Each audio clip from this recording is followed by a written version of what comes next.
Analitzant les dades del tercer trimestre del mercat immobiliari residencial a Catalunya,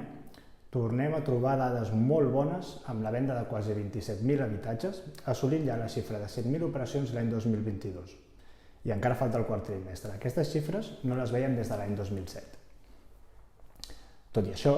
a mitjans del quart trimestre ens trobem per primera vegada en bastant temps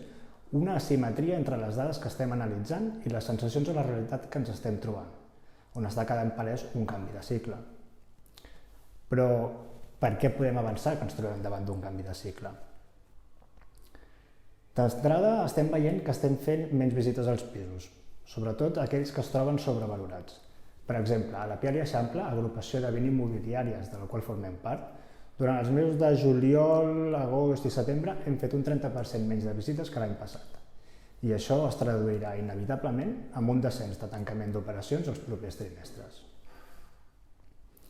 Si ens fixem en dades més analítiques d'alguns indicadors, també veiem que, per exemple, l'índex de preus de l'Institut Nacional d'Estadística ens mostra una moderació tant de la variació trimestral de preus com de la variació interanual.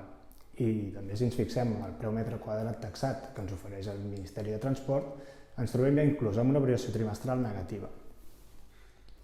Una altra dada que reflexa el canvi de tendència és que també veiem una variació trimestral negativa dels preus de venda que s'ofereixen a un portal immobiliari de referència com és Idealista.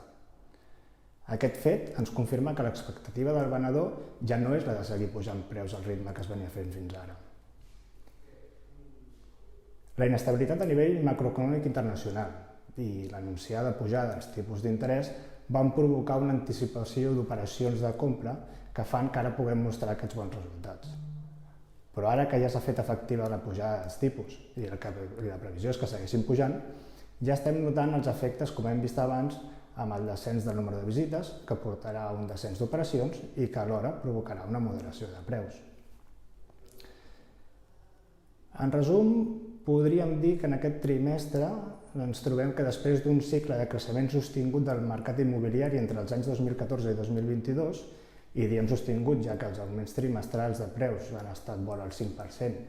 lluny d'augments vistos en època de la bombolla immobiliària, on veien 10, 15 o 20%,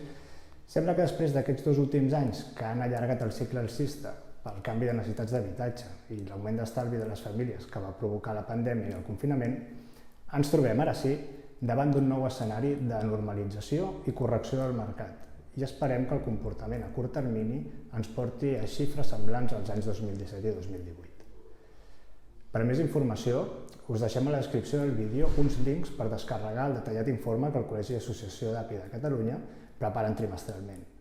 així com per visualitzar un vídeo amb explicació més extensa dels indicadors explicats aquí, així com moltes altres dades que ens ajudaran a entendre l'actual context.